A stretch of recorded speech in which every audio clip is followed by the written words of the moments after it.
Rain chances to shift west today, but summer, not really summer, but still summer weather continues across the state. Who may begin a bit of hail later on today? Let's talk about in this Tuesday edition of the Texas Weather Roundup.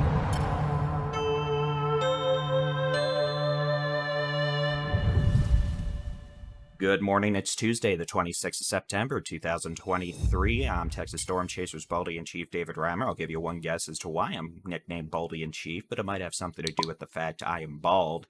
And I've also been doing this since 2009. I'm old. But if it makes you feel better, there's older.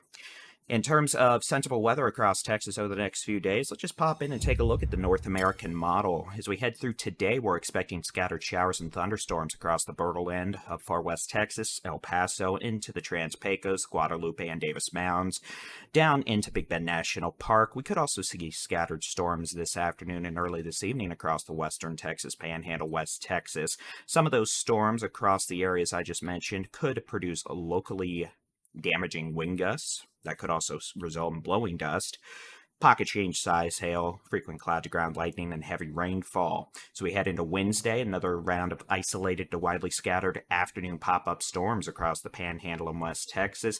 Otherwise, we may also see some activity across the Edwards Plateau, South Texas, and along the coast over the next few days, but it's not expected to be a widespread washout at any given time. So we head over to see how much rain we can expect through 7 a.m. Friday from the Weather Prediction Center. We do see the potential for localized rainfall amounts of 1/4 to perhaps up to 1 inch of rain across the Edwards Plateau, down into the northern Rio Grande Plains, east of the Victoria Crossroads, along the middle and upper Texas coast, southeast Texas, and the Golden Triangle, and also the potential for localized rainfall amounts up to 1 inch with heavier thunderstorms across the western third of Texas through Friday morning. Again, that'll be hit or miss. We're not expecting widespread severe weather or widespread flooding over the next several days, and the weather won't change all that much as we head into the weekend. In terms of wildfire danger across Texas over the next several days, we will generally be low to moderate, but we could see an uptick on Thursday as we see drier conditions return to the state,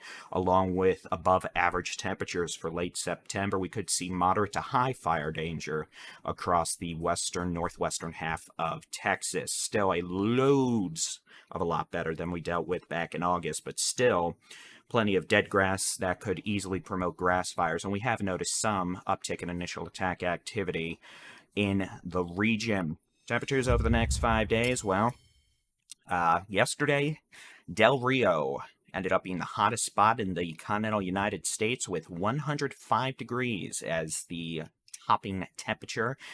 Not going to see that today, fortunately. Highs across the state comparatively cooler than this weekend and last week, generally in the middle to upper 80s to the middle 90s, the exception being deep south Texas. We could see temperatures in the upper 90s to right around 100 degrees. So we head into tomorrow, we're going to uptick at a couple of degrees with plenty of low to mid 90s returning to the state, 80s in West Texas. Still warmer than we should be for late September. I mean, consider the fact we are now only, about 5 days away from the 1st of October. Starting to get to the point where we should be enjoying high temperatures in the 70s and 80s versus these 90s, but Mama Nature gonna do what Mama Nature gonna do, and if you think I have any say over it, well, I've got a boat to sell you.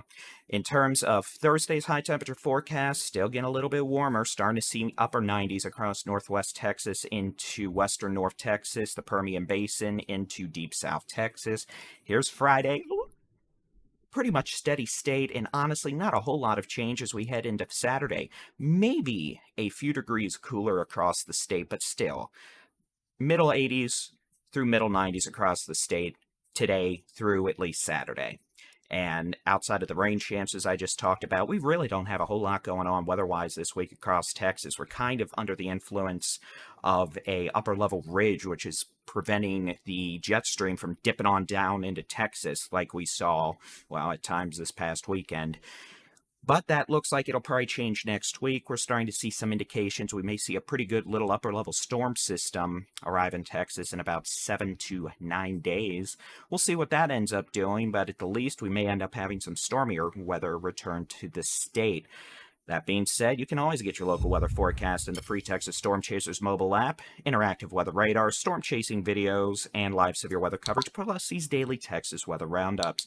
Thank you for hitting that subscribe button on the Texas Weather Center YouTube channel. We definitely appreciate the growing subscriber list. We're up to over 8,300 subscribers now after hitting 8,000 just last week, so we definitely appreciate that. And of course, appreciate everyone who follows us on all of the Texas Storm Chasers social media channels as well. We'll have the next Texas Weather Roundup out bright and early by 7 a.m. Wednesday. Y'all make it a great Tuesday. God bless.